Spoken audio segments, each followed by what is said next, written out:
एक शिव जी का आइडल है, कल्प विग्रह आइडल करके, वो 28,000 ईयर पुराना है। 28,000? कार्बन डेटिंग जो हुआ है कैलिफोर्निया यूनिवर्सिटी में, अच्छा, उसके अनुसार। तो उस हिसाब से तो जब उससे भी पुराने वेद हो गए, उसी तो वो भी लिखा हुआ उसी में, क्योंकि शिव जी वेद के भगवान है। वेद के भगवान है। एंड देन एक शिवलिंग है अफ्रीका के अंदर। अफ्रीका के अंदर एक शिवलिंग मिला जो 6,000 साल पुराना है, पर उसमें फिर भारत से ये शिवलिंग का कॉन्सेप्ट वहाँ तक ट्रैवल किया, फिर वहाँ बना, तो कितना टाइम बीता होगा। और भी टाइम गया वो वहाँ जी। पहुँच के वहाँ बनाने में। तो मॉडर्न हिस्ट्री के अनुसार तो वेद इतने पुराने, पर फिर अगर आप देखेंगे तो सनातन धर्म में क्या बोला गया है, वेद कितने पुराने, तो उसका कुछ डेट है 155 trillion years. 155 trillion years, trillion years, जो ब्रह्मा जी का जो एज है अब तक, जो उनका हमारे एक युग की एज बोलते हैं, मतलब ब्रह्मा सोते हैं और जो उठते हैं है जी, एक दिन, तो उतने साल सनातन धर्म को बीत चुके। वो तो सबसे प्राचीन प्रूव हो गया कि इससे पहले कुछ था भी नहीं। जी जैसे ही मेरा एक सवाल ये भी है कि सनातन धर्म जो है वो शुरुआत कब हुई, एक तो ये सनातन धर्म की, उसका मैं एक बोलना चाहूँगा। ये मैं चाहूँगा, ये मेरा सवाल सुन लीजिए, सनातन धर्म की शुरुआत कब हुई? जी। सवाल, ये धर्म कितना वर्ष पुराना है? जी इसे किसने बनाया है? जी। क्या सनातन से पहले कोई धर्म व्यवस्था जीवन शैली थी?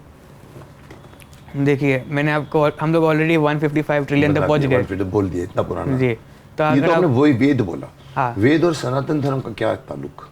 वेद और सनातन धर्म दोनों एक ही चीज़ है। एक ही चीज़ है जी, तो उस हिसाब से सनातन धर्म अगर आप गूगल पे भी डालेंगे तो फनीली वो मतलब 155 ट्रिलियन ईयर ही बोलता है ना। हाँ, मैंने फिगर पढ़ा, 1 बहुत लंबा लंबा 0000। लेकिन एक्चुअली समांतर ब्रह्मांड जो है उसका एक कॉन्सेप्ट वेद के अंदर है। आप मानते हैं समांतर ब्रह्मांड है हमारे से? जी, मल्टीवर्स का अस्तित्व है। मल्टीवर्स सिस्टम है। हाँ, और मेरे जो एक आइडल थे साइंस में, स्टीवन हॉकिंग, वो भी इसमें अग्री करते थे समांतर ब्रह्मांड में। हमारे यहाँ जिसको हम पैरेलल वर्ल्ड बोल सकते हैं। जी, पैरेलल वर्ल्ड है। तो उसके अनुसार इन्फिनिट यूनिवर्सेस है, और वो बहुत सारे, इन्फिनिट, अनकाउंटेबल, और वो ख़त्म भी होते रहते हैं और बनते भी है, अस्तित्व में भी और भी आ जाते हैं। जी, तो हमारा ब्रह्मांड बना था, उससे पहले भी ब्रह्मांड बहुत सारे थे, एंड उसके अनुसार वहाँ पे भी सनातन धर्म ही था, वेद ही था। रीज़न बीइंग क्योंकि Veda is the ultimate truth, it's not limited to this universe. So इसका मतलब सब जगह था। हाँ, मतलब जो 155 ट्रिलियन है उससे भी पुराना है। हाँ, मतलब वो अगर उसके पहले बनते थे तो वो भी उसके पहले ही होगा। जी, ग्रेट। मतलब ये प्रूव हो गया कि वेद सबसे पुराना शास्त्र है और सनातन धर्म भी सबसे पुराना धर्म है। जी,